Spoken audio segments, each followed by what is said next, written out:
Então, a ideia da exposição surge a partir de dois pressupostos que tu me tinhas dado para fazer a exposição, quando me convidaste.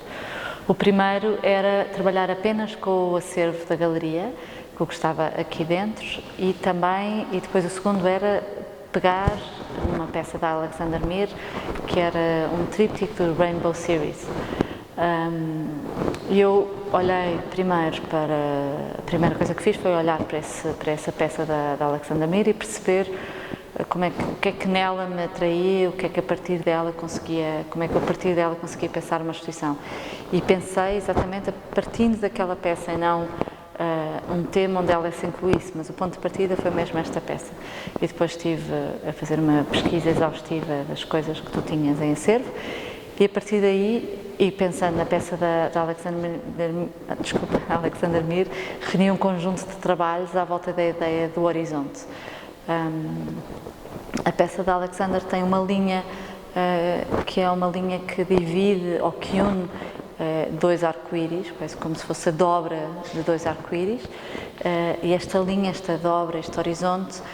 serviu-me de mote para a exposição que se chama Horizonte, mas sem o E no fim. E este nome é um conceito de um filósofo alemão chamado Gadamer, em que ele fala de uma coisa que é muito óbvia para todos nós, mas que cada um de nós tem um horizonte limitado à sua volta, um horizonte de olhar, de conhecimento, de cultura e mesmo, principalmente, o horizonte cultural. E que é no confronto com outros horizontes que os nossos horizontes se unem, o que ele chama, em vez de chamar confronto, ele chama a fusão dos horizontes, e que os horizontes se tornam ilimitados quando se fundem uns com os outros.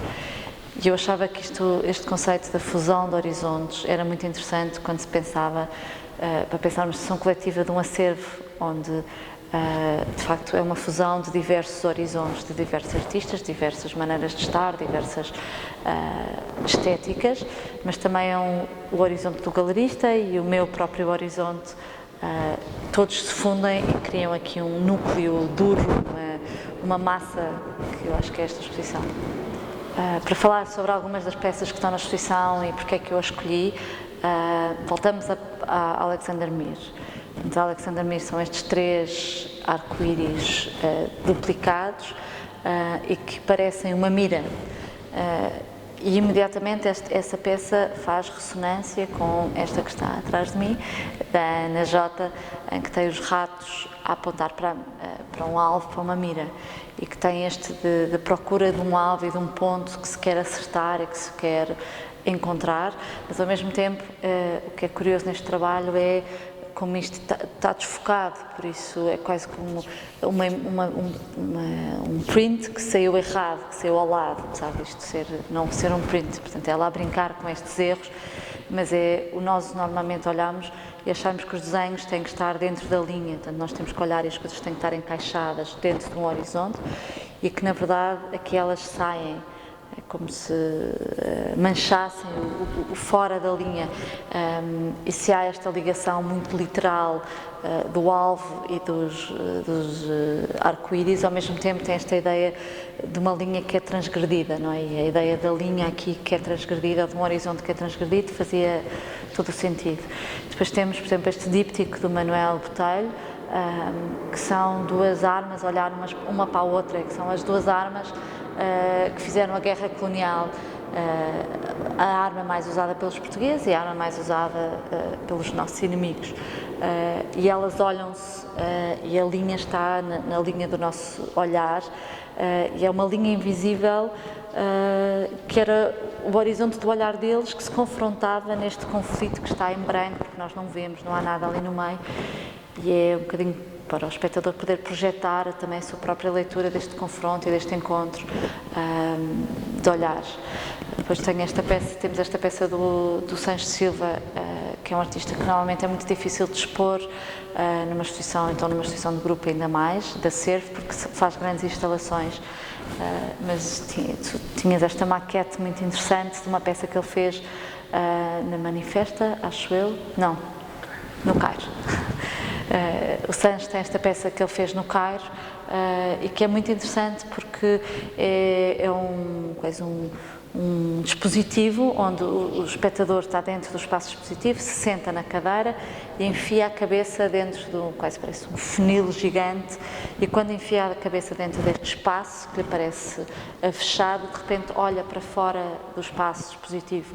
e vê a rua e o que se estiver a passar. Por isso há esta mudança daquilo que tu estás a olhar, portanto, aquilo que tu olhas nem sempre é o que parece ser, portanto, achas que vais olhar para uma parede ou qualquer coisa que estiver na parede e de repente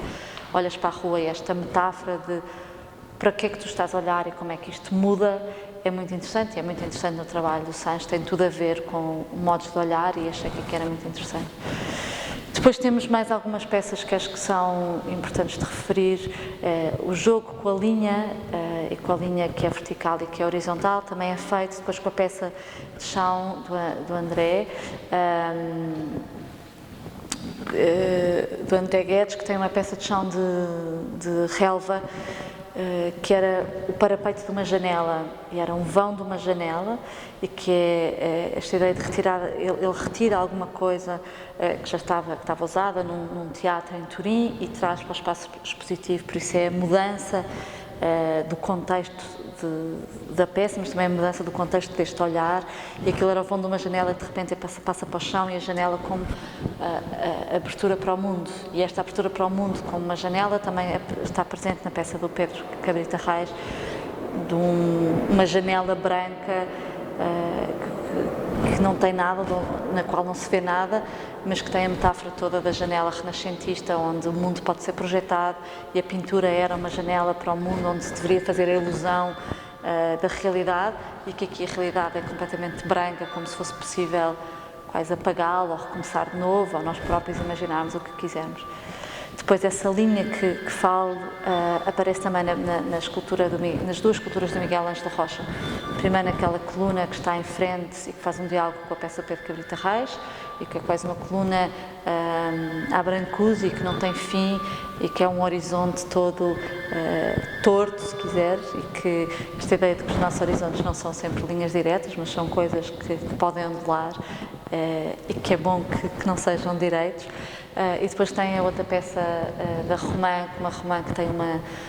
uma folha que a corta ao meio, quase como este plano que faz uma clivagem e que a dobra,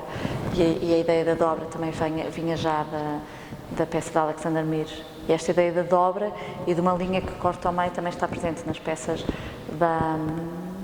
da Jemima Stelly, em que ela é dobrada, ou ela é quase como que engole uma linha que divide o corpo dela e que modela o corpo dela, e que esta linha que transforma a visão que nós temos do corpo dela, e que o duplica ou que diminui, e que transforma este olhar. E depois temos, por fim temos mais duas peças.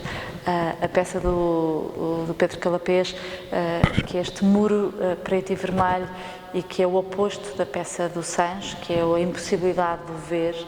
quando um muro construído, a ideia de muros como algo que tapa o teu horizonte e que não te permite abrir o olhar,